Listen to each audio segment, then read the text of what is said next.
holds his breath the night. வணக்கம். இந்த ஆழமான அலசலுக்கு உங்களை அன்போடு வரவேற்கிறேன்.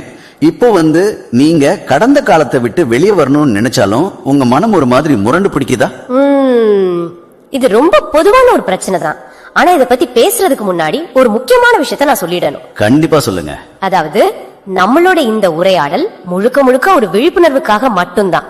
உங்களுக்கு தீவிரமான மன அழுத்தம் இருந்தா கண்டிப்பா ஒரு தகுதியான தெரபிஸ்ட் அல்லது மருத்துவரை நேர்ல பாக்குறதா ரொம்ப நல்லது.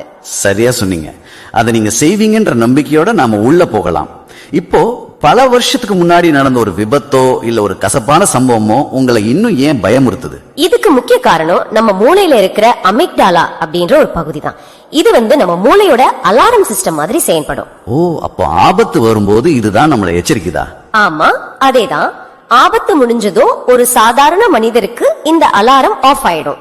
அப்புறம் ப்ரீஃப்ரண்டல் கார்டெக்ஸ் அப்படின்ற லாஜிக் சென்டர் வேலை செய்ய ஆரம்பிக்கும். ஆனா ட்ராமாவால பாதிக்கப்பட்டவங்களுக்கு இந்த லாஜிக் சென்டர் வேலை செய்யாதா? கரெக்ட். அவங்களுக்கு அந்த அலாரம் தொடர்ந்து அடிச்சுக்கிட்டே இருக்கும். அதனால நீங்க இப்ப ரொம்ப பாதுகாப்பான இடத்துல இருந்தாலுமே உங்க மூளை இன்னும் ஆபத்துல இருக்கிறதாவே நம்பும். இது கேக்குறப்பவே கொஞ்சம் பயமா இருக்கே. அதாவது ஹார்ட்வேர் சரியா இருந்தாலும் சாஃப்ட்வேர் ஒரு லூப்ல மாட்டிக்கிட்ட மாதிரி இருக்கே. இதுல இருந்து எப்படி தப்பிக்கிறது? இதுக்கு வழி நிபுணர்கள் சொல்ற கிரவுண்டிங் பயிற்சி தான். அதாவது மூளையோட லாஜிக் சென்டரை நம்ம திரும்பவும் தட்டி எழுப்பணும். கிரவுண்டிங் பயிற்சிங்களா? அது எப்படி பண்றது? ரொம்ப சுலபம். உங்களை சுத்தி நீங்க பாக்குற 5 விஷயங்கள், தொட்டு உணர்ற 4 விஷயங்கள், அப்புறம் கேட்கிற 3 சத்தங்கள், இதுல முழு கவனத்தையும் செலுத்தணும். கொஞ்சம் பொறுங்க. ஒருத்தர் பயத்துல நடுங்கிட்டு இருக்கும் போது செவுத்துல இருக்கிற கடிகாரத்தையோ பேனாவையோ பாக்குறது எப்படி பயத்தை குறைக்கும்? இது கொஞ்சம் நம்புற மாதிரி இல்லையே. உங்க சந்தேகம் நியாயமானதுதான். ஆனா இதுக்கு பின்னாடி ஒரு அறிவியல் இருக்கு. நம்ம மூளையால ஒரே நேரத்துல 2 வித்தியாசமான உலகத்துல வாழ முடியாது. ஓ, அதாவது உள்ள இருக்கிற பயம், வெளியே நடக்கிற விஷயம் ரெண்டையும் ஒன்னா ப்ராசஸ் பண்ண முடியாதா? ஆமா. நீங்க வெளியில இருக்கிற பொருட்கள் மேல கவனத்தை வைக்கும் போது மூளைக்கு வேற வழியே இல்ல. அது தற்போதைய சூழல்ல இருக்கிற டேட்டாவை ப்ராசஸ் பண்ணி தான் ஆகணும். அட, இது மொபைல் போன் ஹேங் ஆகும்போது பேக்ரவுண்ட்ல ஓடுற ஆப்ஸ் எல்லாத்தையும் க்ளோஸ் பண்ணிட்டு ரேம் கிளியர் பண்ணுவோமே, அது மாதிரி இருக்கே. ஆஹா, ரொம்ப அருமையான ஒப்பீடு. அதேதான் நடக்குது. தேவையில்லாத பழைய நினைவுகளை நிறுத்திட்டு மூளைய நிகழ்காலத்துக்கு கொண்டு வரும். ஆனா உடல் இன்னும் அந்த பதற்றத்துல தான் இருக்கும். அப்ப உடலை எப்படி அமைதிப்படுத்துறது? மூச்சு பயிற்சி பண்ணணுமா? ஆமா, ஆனா இது சாதாரண மூச்சு பயிற்சி இல்ல. நம்ம உடம்புல வேகஸ் நரம்பு அப்படின்னு ஒண்ணு இருக்கு. இதுதான் மூளையையும் மத்த உறுப்புகளையும் இணைக்குது. ஓஹோ, அப்போ பயப்படும் போது மூச்சு வேகமா இருக்கும், அதான பிரச்சனை? கரெக்ட். அதனால மூச்சை உள்ள இழுத்துற நேரத்தை விட வெளியே விடுற நேரத்தை அதிகமாக்கணும். 4 செகண்ட் உள்ள இழுத்து 6 செகண்ட் பொறுமையா வெளியே விடணும். அப்படி பொறுமையா மூச்சை வெளியே விடும் போது என்ன நடக்கும்? அந்த நரம்பு தூண்டப்படுமா? ஆமா, மூச்சை மெதுவா வெளியே விடும்போது உங்க மூளை ஓ இவன் பாதுகாப்பா தான் இருக்கான் அப்படின்னு புரிஞ்சுக்கும். உடனே அந்த பதற்றத்தை உருவாக்குற கார்டிசால் ஹார்மோனை நிப்பாட்டிடும். சூப்பர்.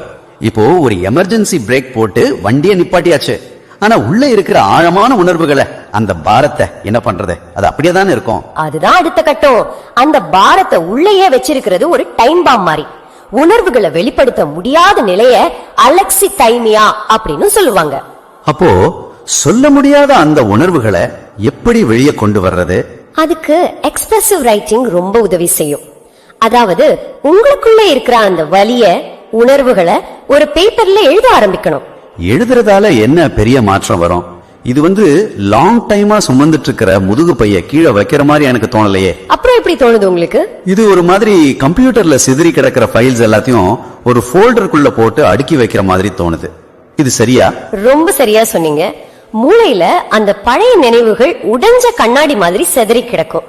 அதனாலதான் அது எப்ப வேணாலும் குத்தும். ஓ, அப்போ நாம அத வார்த்தைகளா மாத்தும் போது ஒரு வடிவம் கிடைக்குது இல்லையா? ஆமா. எழுதும் போது மூளையோட இடது பக்கம், அதாவது லாஜிக் வேலை செய்ய ஆரம்பிக்கும். மூளை ஓ இது நடந்து முடிஞ்ச ஒரு சம்பவம் அப்படின்னு அதை ஆவணப்படுத்திடும். புரியுது. ஆனா அந்த சம்பவம் நம்மளை பத்தி என்னத்தையும் மாத்திருக்கும் இல்லையா? நான் வீக் அப்படின்னு ஒரு லேபிள குத்தி இருக்குமே, அது எப்படி மாத்துறது?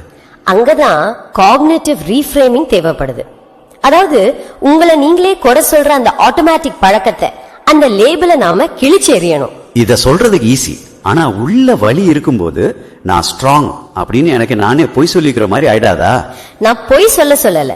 பாசிட்டிவ் திங்கிங் வேற, ரீஃப்ரேமிங் வேற. காயத்து மேல ஸ்டிக்கர் ஓட்டுறது பாசிட்டிவ் திங்கிங். அப்போ ரீஃப்ரேமிங் அப்படின்னா என்ன? ரீஃப்ரேமிங் அப்படின்றது காயத்தை ஏத்துக்கிட்டு அத பாக்குற கோணத்தை மாத்துறது. நான் பலவீனமானவன் அப்படின்னு தோணும் போது, இல்ல நான் ஒரு கஷ்டமான சூழ்நிலை கடந்து வந்திருக்கேன் அப்படின்னு உணர்த்தணும். ஓ, இது நம்மளை ஏமாத்திக்கிற வேலை இல்ல, உடைஞ்ச கண்ணாடிய கழட்டிட்டு உண்மையான உலகத்தை பார்க்க புது கண்ணாடி போடுற மாதிரி. அதேதான். இப்படி தொடர்ந்து பண்ணும்போது மூளையில நியூரோபிளாஸ்டிசிட்டி தூண்டப்படும். உங்களை குறை சொல்ற பழைய பாதைகள் அழிஞ்சு புது பாதைகள் உருவாகும். இதுவரைக்கும் மூளைக்குள்ள நடக்கிறத பார்த்தோம். ஆனா அந்த பயம், அதிர்ச்சி இதெல்லாம் உடம்புலயும் தங்கி இருக்குமா? கண்டிப்பா இருக்கு. உளவியல் நிபுணர்கள் சொல்ற ஒரு விஷயம், உடல் வலிகளை நினைவில் வச்சுக்கோ அப்படிங்கிறது தான். அப்படியா? மிருகங்கள் காட்டுல ஆபத்துல இருந்து தப்பிக்கும் போது உடம்ப சிலிர்த்து அந்த ஸ்ட்ரெஸ் வெளியேற்றிடும் படிச்சிருக்கேன். கரெக்ட். ஆனா நாம சமூக கட்டுப்பாடு காரணமா அந்த உணர்ச்சிகளை அடக்கி வச்சுக்கிறோம். அதனால அந்த பயம் நம்ம தசைகள்லயும் ஃபாஷியா அப்படிங்கிற பகுதியிலயும் உறைஞ்சு போயிடுது. அப்ப வெறுமனே தெரப்பிக்கு போறது மட்டும் பத்தாதா? உடம்புல இருக்கிற ஸ்ட்ரெஸ் வெளியேற்ற வியர்க்க விறுவிறுக்க எதுவும் செய்யணுமா? ரொம்ப கஷ்டமான ஒர்க் அவுட் பண்ணணும்னு அவசியம் இல்ல. தினமும் ஒரு 20 நிமிஷம் வேகமா நடக்கிறது, யோகா இல்ல லேசான ஸ்ட்ரெச்சிங் பண்ணாலே போதும். ஓ, இப்படி உடம்ப அசைக்கும் போதே அந்த கார்டிசால் வெளியேறிடுமா? ஆமா. அது மட்டும் இல்லாம என்டார்பின் அப்படிங்கிற மகிழ்ச்சி ஹார்மோன் உற்பத்தி ஆகும். உடம்புக்கு இப்ப ஆபத்து முடிஞ்சிடுச்சு, பாதுகாப்பா இருக்கும்ன்ற மெசேஜ் போகும். சரி, மனசும் உடம்பும் அமைதியாயிடுச்சு. இப்போ மத்த மனிதர்கள் கூட எப்படி பழகிறதுன்னு பார்க்கலாம். நம்பிக்கையான ஒருத்தர்கிட்ட உணர்வுகளை பகிரணும்னு சொல்றாங்க. ஆனா இதுல ஒரு முரண்பாடு இருக்கே. என்ன முரண்பாடு? தாராளமா கேளுங்க. இப்போ ஒருத்தர் டிராமாவால பாதிக்கப்பட்டிருக்காருன்னா அதுக்கு காரணமே இன்னொரு மனிதரா தான் இருக்கும். அப்போ அவர் எப்படி மறுபடியும் இன்னொருத்தரை நம்புவாரு? நீங்க ரொம்ப ஆழமான ஒரு யதார்த்தத்தை கேக்குறீங்க. டிராமாவோட பெரிய ஆயுதமே மனுஷங்களை தனிமைப்படுத்துறது தான். ஆமா, தனியா இருந்தாதான் பாதுகாப்புன்னு மூளை நம்பும் இல்லையா? கரெக்ட். ஆனா மனிதன் ஒரு சமூக பிராணி. நம்ம நரம்பு மண்டலம் கோ ரெகுலேஷன் முறையில தான் வடிவமைக்கப்பட்டிருக்கு. கோ ரெகுலேஷன்னா அமைதியான ஒருத்தர் கூட இருக்கும்போது நம்மளும் அமைதியாயிடுவோமா? அதேதான். ஆனா நீங்க எல்லாரையும் நம்ப தேவையில்லை. உங்களை ஜட்ஜ் பண்ணாத பொறுமையா கேக்குற ஒரே ஒரு நபரை கண்டுபிடிங்க. அது நண்பரா இருக்கலாம், இல்ல தெரபிஸ்டா இருக்கலாம். எடுத்த உடனே எல்லா ரகசியத்தையும் சொல்லிடணுமா? கண்டிப்பா வேண்டாம். முதல்ல சும்மா சாதாரண விஷயங்களை பேசுங்க. அந்த நபர் பாதுகாப்பானவர்னு தெரிஞ்சா மட்டும் மெதுவா உங்க மனக்கதவை திறங்க. சரியான மனிதர்களால மட்டும்தான் அந்த காயத்தை ஆற்ற முடியும். ரொம்ப ஆழமான வரி அது. சரி, வெளி உலகத்துல ஒருத்தரை தேடுறது இருக்கட்டும், ஒருத்தர் தனக்குள்ள பேசுற அந்த உள்குரல் எப்படி இருக்கணும்? அதுதான் இந்த குணமடைதலோட கடைசி கட்டம். அதாவது சுய பரிவு. நிறைய பேரு தங்களை தாங்களே ஒரு சாட்டையால அடிச்சுக்கிற மாதிரி கடுமையா விமர்சிப்பாங்க. ஆமா, நான் ஏன் இப்படி முட்டாள்தனமா நடந்துகிட்டேன் அப்படின்னு தங்களே குற்றவாளி ஆக்கிக்குவாங்க இல்லையா? அப்படி செய்யறதுனால நீங்க மறுபடியும் மூளைக்குள்ள ஸ்ட்ரெஸ் ஹார்மோனை ஊத்துறீங்கன்னு அர்த்தம். வெளியில ஆபத்து முடிஞ்சாலும் நீங்களே உங்களுக்கு எதிரியா மாறிடுறீங்க. இதை எப்படிங்க நிறுத்துறது? உங்களை குறை சொல்றத நிறுத்திட்டு உங்களுக்கு நீங்களே ஒரு நல்ல நண்பரா மாறணும். உங்க நண்பர் இந்த வழியில இருந்தா அவங்க கிட்ட நீங்க எப்படி அன்பா பேசுவீங்க? கண்டிப்பா திட்டிட்டு இருக்க மாட்டோம், ஆறுதலா தான் பேசுவோம். அதே அன்பை உங்களுக்கு நீங்களே கொடுத்துக்க பழகணும். குணமடைகிறது ஒரு நேர்கோடு கிடையாது. சில நாள் பழைய பயம் வரலாம். அப்ப உங்களை நீங்களே தண்டிச்சுக்க கூடாது. புரியுது. இத ஒரு செடியை வளர்க்கறதோட ஒப்பிடலாம் இல்லையா? விதை செடியா வளர டைம் எடுக்கும். இல்ல ஒரு காயம் ஆறுறது கூட அப்படித்தானே? ஆமா, காயம் ஆறும் போது சில நேரம் அரிப்பு இருக்கும், வலி இருக்கும். நம்ம அவசரப்பட்டு அதை தெரிய முடியாது. உடம்புக்கு எப்படி டைம் தேவையோ மனசுக்கும் டைம் தேவை. அந்த பொறுமைக்கு பேர் தான் சுயப்பரிவு. நீங்களே உங்களுக்கு காட்டுற கருணை. கரெக்ட். அப்படி செய்யும் போது மூளையில ஆக்சிடோசின் ஹார்மோன் சுரந்து பாதுகாப்பான உணர்வு நிரந்தரமா மாறும். ரொம்ப அருமை. இந்த ஆழமான அலசல் ரொம்ப அவசியமான ஒண்ணு. கிரவுண்டிங், மூச்சு பயிற்சி, எழுதுறது, ரீஃப்ரேமிங், உடற்பயிற்சி, பாதுகாப்பான உறவு, அப்புறம் சுயப்பரிவு எல்லாத்தையும் ரொம்ப தெளிவா பார்த்துட்டோம். கடைசியா நான் நேயர்களுக்கு சொல்ல விரும்புறது ஒண்ணுதான். அந்த பழைய நினைவுகளை உங்களால முழுசா அழிக்க முடியாது. ஆனா அது உங்களை கட்டுப்படுத்தாம பாத்துக்க முடியும். கண்டிப்பா. நீங்க உடைந்தவர் இல்ல, மீண்டு வந்துகிட்டு இருக்கிற ஒருத்தர். உங்க பயணம் மெதுவா இருந்தாலும் அது முன்னோக்கி தான் போகுது. அதனால தேவையான நேரத்தை எடுத்துக்கோங்க. ரொம்ப நன்றி.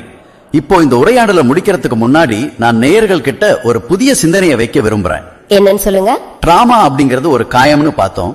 ஆனா அந்த காயம் முழுசா ஆறுன அப்புறம் அது வெறும் வடுவா மட்டும் இருக்காது. நீங்க அந்த இருளை கடந்து வரும்போது உங்களுக்குள்ள ஒரு பெரிய எம்பத்தி உருவாகும். ஆமா, மத்தவங்க வலிய புரிஞ்சுக்கிற திறன். அதேதான். நீங்க பட்ட அதே வலியை நாளைக்கு இன்னொருத்தர் படும்போது அவங்களுக்கு கை கொடுக்கிற பெரிய பலமா உங்க காயம் மாறலாம் இல்லையா? உங்களை காயப்படுத்திய அந்த இருளே நாளைக்கு பல பேருக்கு வெளிச்சம் காட்டுற கலங்கர விளக்கமா மாறலாம். ரொம்ப ஆழமான சிந்தனை இது. இத பத்தி கொஞ்சம் யோசிச்சு பாருங்க. இன்றைய இந்த தேடல்ல எங்களோட இணைந்திருந்ததற்கு ரொம்ப நன்றி. உங்க மனசை பத்திரமா பாத்துக்கோங்க.